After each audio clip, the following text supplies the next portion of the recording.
it's time for physics. Today we'll be addressing standards 9.3, 9.4, and 9.5. Yesterday we learned how sound travels, and today we're going to learn why sound sounds like sound. So if we were to boil sound down to how sound sounds, its three basic properties would be pitch, loudness, and timbre. Pitch is how high or how low a sound will sound. Loudness is obviously how loud it is, and timbre is pretty much everything else. It helps us distinguish between, say, a piano versus a violin. But before we get into each of these, what we need to do is we need to take our model of the sound waves that we learned yesterday, and we need to represent that in a mathematical way. In physics, we try and represent things using math. That way we can more easily describe them when we look at many different things. So here's going to be my setup. So what I have here is a tube that's open at one end, and right now there's just air sitting in it. It's the pressure is the same as the air around it. It's 1 atmosphere in there. And what I'm going to do is I'm going to send some sort of electrical signal to the speaker, and I'm going to put a sound wave in this tube. Perhaps it's something like a whistle. And what that's going to do is going to create areas of high pressure and low pressure, just like we learned about yesterday. And it'll look like this.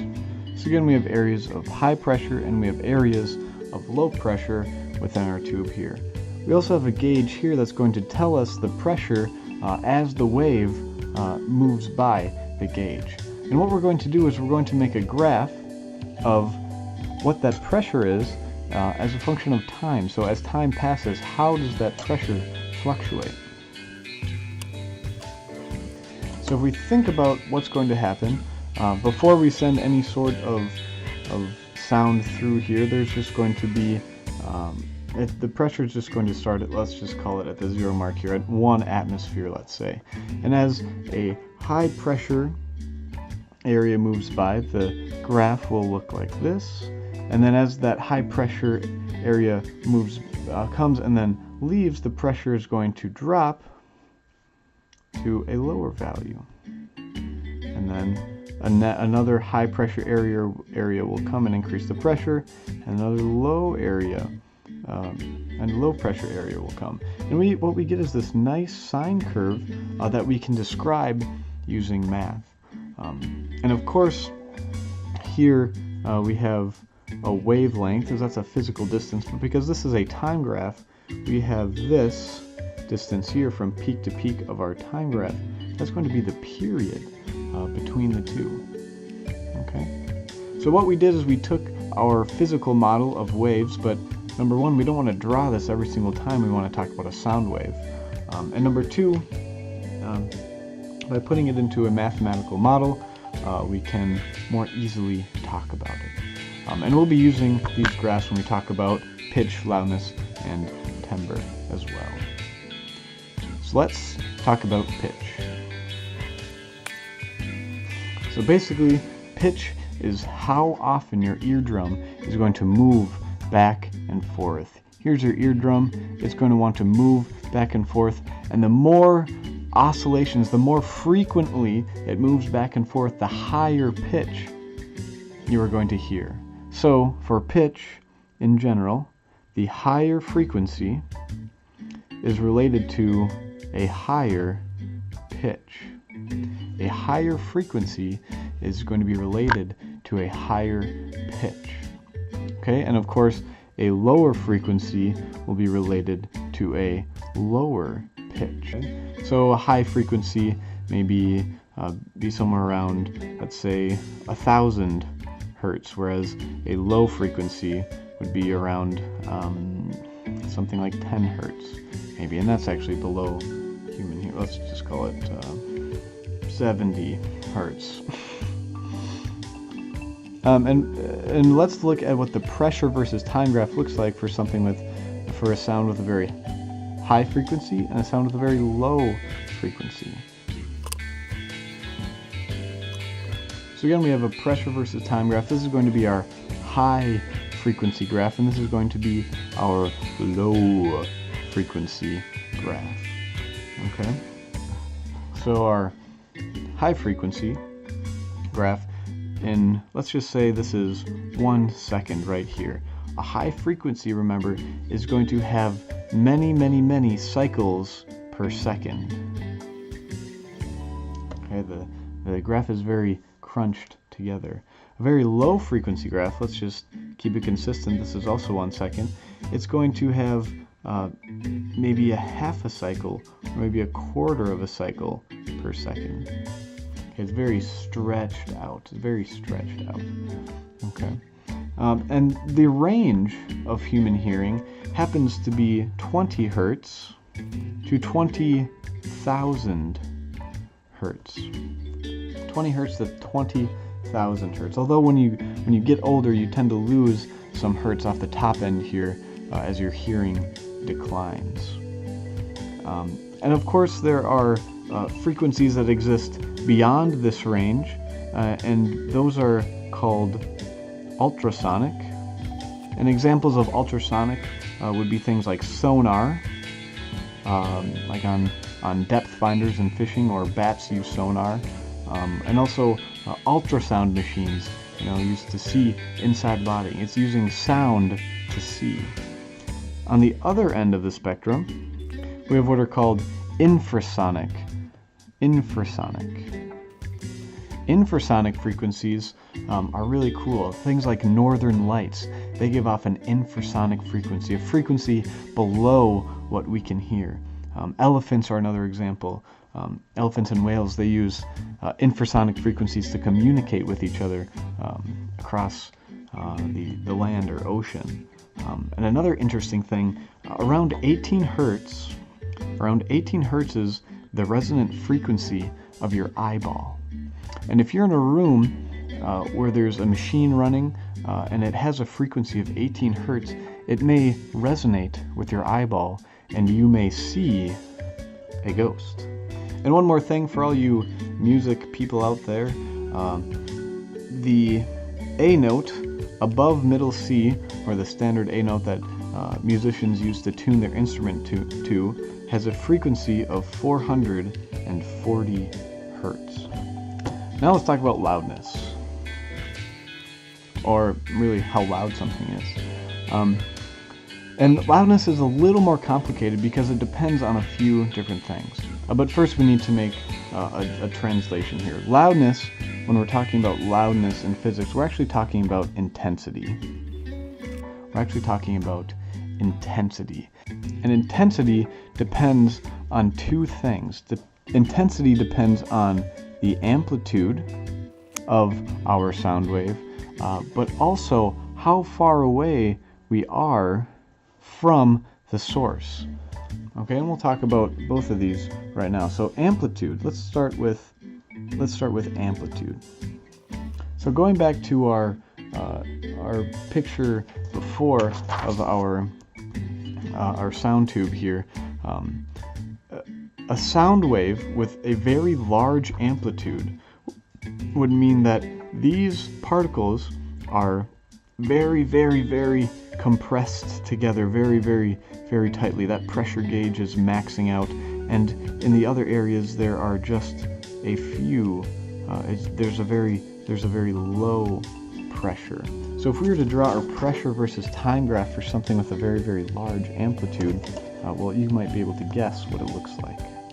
So the amplitude is very large. There's from 1 atmosphere, which is our line here, we said, the pressure is fluctuating a very great deal, and it's pounding on your eardrum a lot harder. So this would be an example of something that's very loud. Now something that's very soft,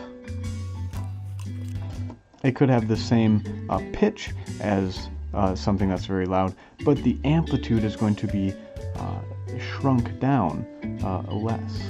So now our pressure variations from 1 atmosphere are a lot smaller, and what we hear is a softer sound because those pressure variations are pounding on our eardrums as hard. And of course, distance is the other big thing. If you're very, very close, the loudness will be very, very high. And sound follows what is called the inverse square law.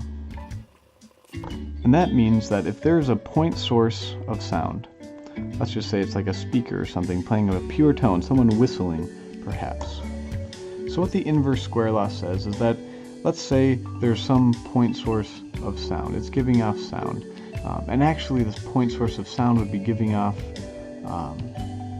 compression and rarefactions in spheres around it. But we're just going to look at a small chunk of it. So here you are, distance r away, there's some sort of intensity there. But because of this inverse square law, if you move, let's say, 2r away, you are only going to experience 1/4 of the intensity. This entire square carries with it the same amount of energy as this little square, but the energy is more spread out, and you are just going to experience a little chunk of it. If you were to go 3r away, well, you could also probably guess what's going to happen there. You are only going to experience 1/9 of that original intensity. Now you've also probably heard about the decibel scale. The decibel scale is a little bit more complicated to work with. It uses logarithms, so we're not going to go there, but for now, let's just look at this right here. So if we have a table of intensity and decibels, intensity, which is measured in watts per meter squared, is 10 to the negative 12. This is the threshold of hearing. That would be at 0 decibels. If we multiply this by 10, we get times 10, we get 10 to the negative 11. That change in times 10 results in a change of plus 10 on the decibel scale. If we look at a table from one of our AP Physics books here, here's the threshold for human hearing. As we multiply up by 10, the decibel scale increases by 10. So 0 decibels is the hearing threshold. 50 is maybe a quiet conversation like an office. The pain threshold is up here at 120. That's if you're at a rock concert or you're near a jet. And what's really cool too is that 10 to the negative 12, that's a very, very, very, very small number. Our ears are very sensitive to pressure fluctuations.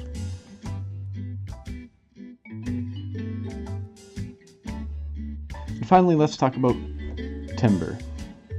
And remember that timbre is what separates sounds like a bell and a bird or a piano and a violin.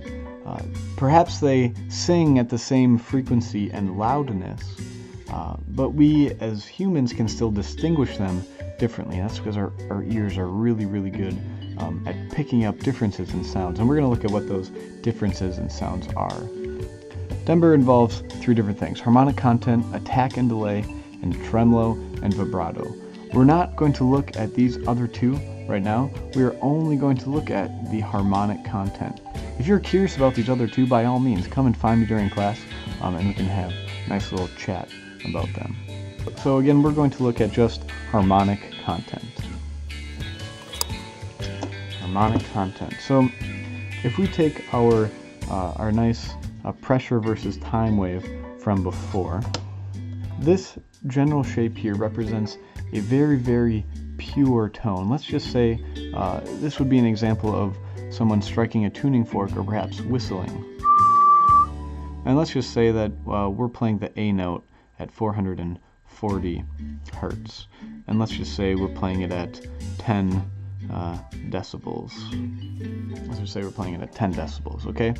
So we're whistling the A note at 10 decibels, and this is what our pressure versus time graph is going to look like. It's very smooth. It's a perfect sine curve. And what we're going to do is we're going to perform what is called a Fourier analysis on it. But basically what it does is it looks at our sine curve here, and it analyzes what frequency exists most commonly in that sine wave. So our Fourier analysis for our pure whistling tone here would look something like this. This is amplitude, and this is frequency down here in hertz. Okay, so this might be like 220 hertz, This might be our 440 hertz, and this might be our 880 hertz. Okay, we're just plotting frequency down here, and this is sort of a bar chart. So if we're whistling at 440 hertz, what we're going to find is that for a pure tone, like a whistle, we're just going to get mostly all of the frequencies that exist in this sound will be in the 440 hertz range. Okay, now let's say we are doing something else. So over here we're whistling. It's a pure tone. Let's say over here we're going to strum a guitar string. Traverses time. When you strum a guitar string, it may look very, very different.